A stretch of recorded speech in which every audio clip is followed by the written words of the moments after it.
کے خادم، ہم اصحاب کے خادم۔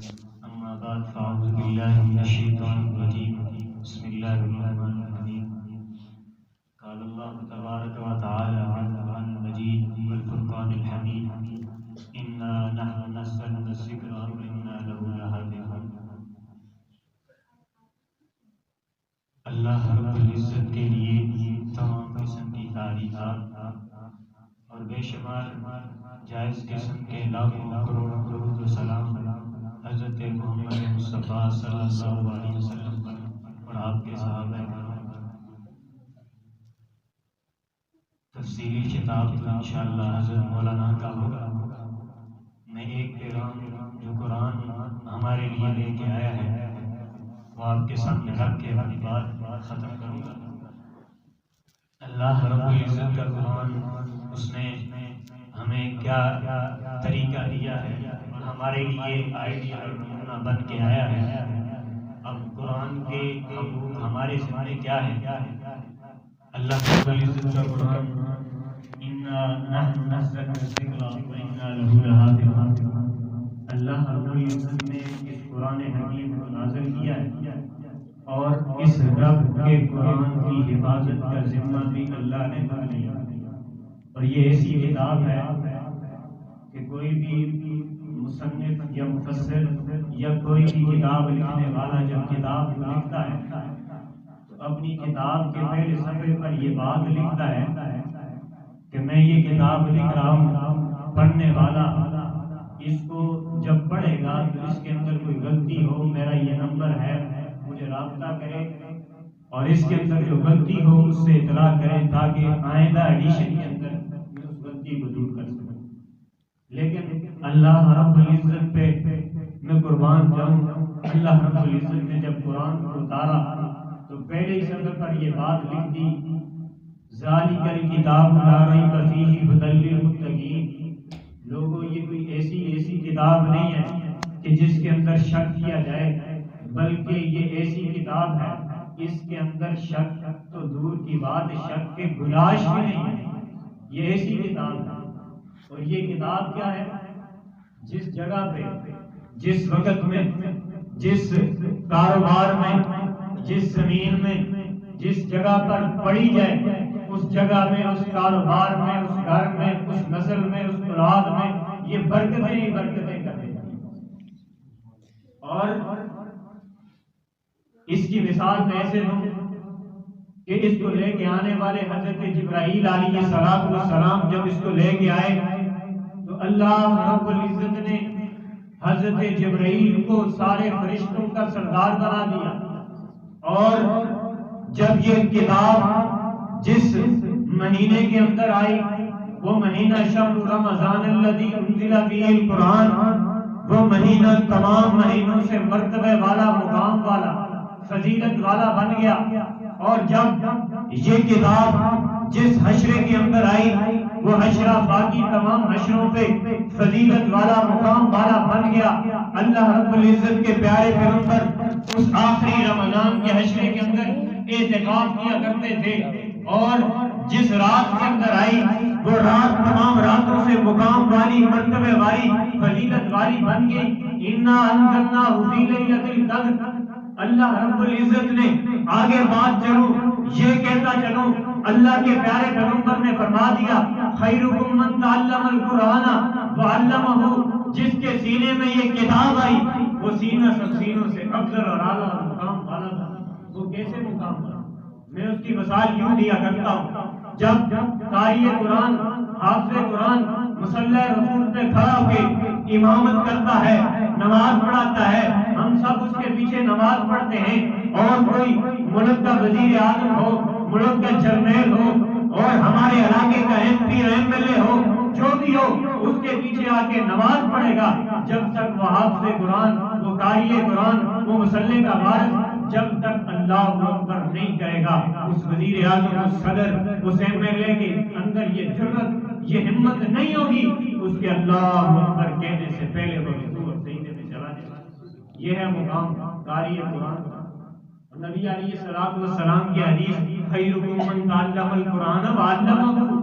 ہم بہتری کی طرف جاتے ہیں، ڈھونڈتے ہیں، تلاش کرتے ہیں، اپنے مال و دولت کو، اپنے گھر بار کو، اپنی اولاد کو، ہر چیز کو خرچ کرنے کی کوشش کر کے یہ کوشش کرتے ہیں ہر ایک شخص ہمیں بہترین کہے، ہمیں اچھا کہے۔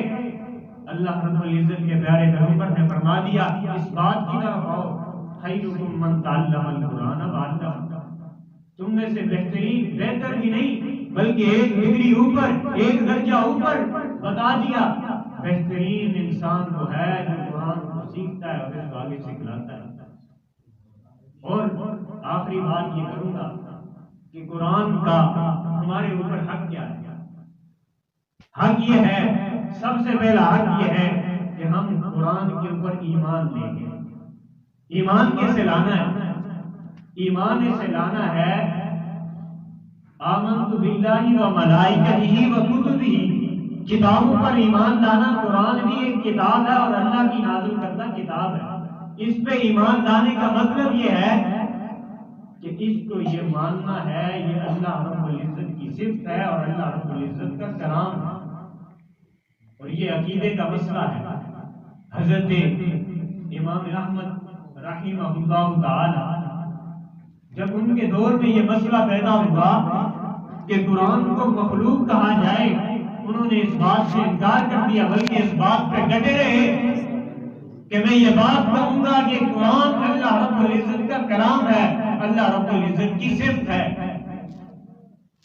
یہ ایمان لے کے آنا ہے یہ اللہ کی نازل کردہ کتاب ہے اور اس پہ ہمارا ایمان ہے یہ اللہ کا کلام ہے۔ اور دوسری بات کہ ہمیں ایمان لانے کے بعد اپنی زندگی کے اندر یہ روٹین، یہ اصول اور ضابطہ بنانا ہے کہ قرآن کی تلاوت کو عام کیا جائے۔ ہم مسلمان ہیں برائے نام، افسوس سے یہ بات کہنی پڑتی ہے کہ ہم مسلمان ہیں صرف نام کے، ہمیں کاروبار کرنا ہو اس کے لیے وقت ہے، ہمیں تجارت کرنی ہو اس کے لیے وقت ہے، ہمیں کھیتی باڑی کرنی ہو ہمارے پاس اس کے لیے وقت ہے، ہمیں مزدوری کرنی ہو، ہمیں دیہڑی کرنی ہو اس کے لیے وقت ہے، ہمیں فیس بک، ہمیں واٹس ایپ، ہمیں ٹویٹر چلانا ہو، ہمیں موبائل استعمال کرنا ہو اس کے لیے ہمارے پاس رات 1 بجے تک وقت ہے۔ لیکن افسوس ہے ہمارے پاس وقت نہیں ہے تو قرآن کی تلاوت کے لیے وقت نہیں ہے، ہمارے پاس وقت نہیں ہے قرآن کے قاری کو، قرآن کی بات کو سننے کے لیے وقت نہیں ہے۔ افسوس ہے کہ ہم نام کے مسلمان رہے، عمل کے نہیں رہے۔ اور یہ دوسرا حق ہے قرآن کا ہمارے اوپر کہ قرآن کے تلاوت کو اپنی زندگی کے اندر ایک روٹین، ایک معمول بنا لیں۔ جیسے ہم روٹی کے بغیر زندہ نہیں رہ سکتے، ایسی روٹین بنائیں کہ جب تک ہم قرآن کی تلاوت نہ کریں ہمارے دل کے اندر، ہمارے دل میں سکون نہ ہو۔ ایسی روٹین اپنی زندگی کے اندر بنائیں۔ اور قرآن کی تلاوت کے بعد تیسرا یہ حق ہے کہ اس کو سمجھا جائے، اس کو سمجھا جائے۔ نبی علیہ السلام کو اللہ رب العزت نے جب قرآن دیا تو یہ بات بھی بتلائی کہ اس قرآن کو سمجھایا جائے، صحابہ کو بات سمجھائی جائے اور امت تک یہ بات قرآن کو سمجھا کر پہنچایا جائے۔ میں ایک مثال بیان کیا کرتا ہوں، وہ مثال یہ ہے کہ کسی ملک، ایسے ملک کا وزیر اعظم یا کوئی بڑا لیڈر ہمارے نام پر خط لکھے اور وہ خط ایسی زبان کے اندر ہو جس زبان کو ہم سمجھتے نہ ہو، انگلش، فارسی، جو بھی زبان آپ سمجھ لیں، لیکن وہ اتنا پتہ چل جائے کہ ہمارے نام پہ ہم کیا کریں گے۔ سارے سوچیں، ذہن میں یہی بات آئی کہ اس زبان کے سمجھنے والے بندے کو ہم تلاش کریں گے اپنے علاقے میں، اپنے گاؤں میں، اپنی تحصیل میں، اپنے ضلع میں، اپنے ملک میں، جہاں تک ہماری رسائی ہوگی ہم وہاں تک پہنچیں گے۔ کس لیے؟ کہ کسی وزیر اعظم کا، کسی حاکم کا، کسی بہت بڑے لیڈر کا ہمارے نام کھاتا ہے۔ عرشوں والے رب جو سب جہانوں کا مالک ہے، جو میرا اور آپ کا پیدا کرنے والا ہے، مجھے اور آپ کو روزی دینے والا ہے، مجھے اور آپ کو اولادیں دینے والا ہے۔ نبی علیہ السلام نے فرمایا اگر جوتے کا تسمہ بھی ٹوٹ جائے اس رب سے مانگو، وہ رب ہر چیز دینے والا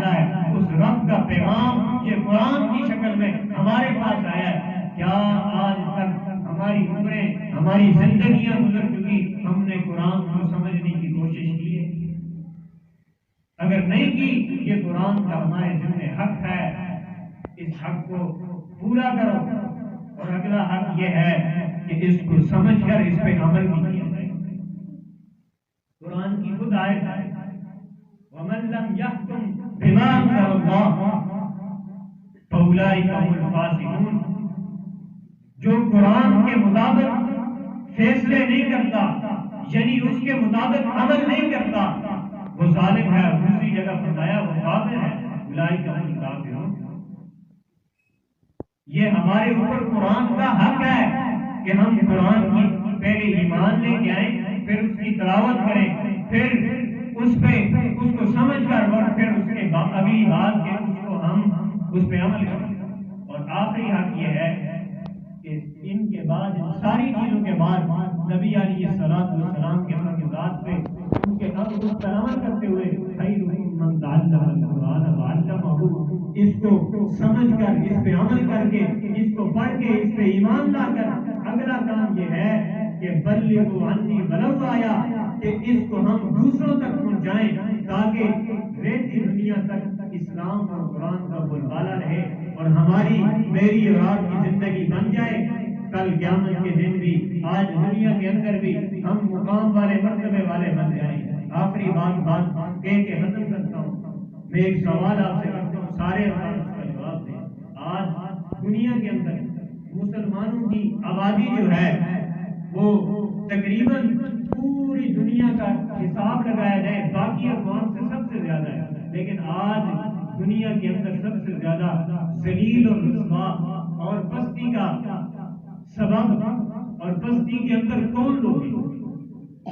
یقیناً ہمارے دلوں کے اندر جو فیس بک، واٹس ایپ اور نیوز چینل اور اخبارات کو سنتے ہیں، دیکھتے ہیں اور پڑھتے ہیں، ان کے ذہنوں کے اندر بات یہی ہے کہ مسلمان ہیں، مسلمان ہی ہے دنیا کے اندر۔ کشمیر کے اندر دیکھ لو، وہاں پہ ظلم ہے مسلمانوں پہ، افغانستان کے اندر دیکھ لو ظلم ہے مسلمانوں پہ، چیچنیا، بوسنیا اور فلسطین کے اندر دیکھ لو ظلم ہے تو مسلمانوں پہ، حتیٰ کہ پاکستان کے اندر بھی اگر ظلم کی چکی بیچ رہے ہیں تو مسلمان بھی۔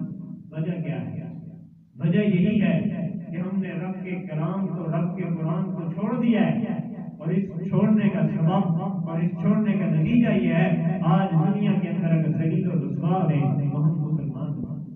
لہذا میری یہ درخواست ہے آپ سب حضرات سے کہ آج سے یہ تہیہ کریں، انشاءاللہ العزیز یہاں سے اٹھنے کے بعد دل کے اندر یہ پختہ عزم کریں، رہتی دنیا تک جو نبی علیہ السلام کے فرمودات ہیں، اللہ رب العزت کا قرآن ہے، ہمارے لیے جو پیغام لے کے آئے، جو احکام لے کے آئے، جو پیغام اور میسج لے کے آئے، اس میسج کو پڑھ کے، سمجھ کے، اس پہ عمل کر کے اپنی زندگیوں کو بھی سنواریں گے اور اپنی نسلوں کی بھی زندگیوں کو سنواریں گے۔ اللہ رب العزت سے دعا ہے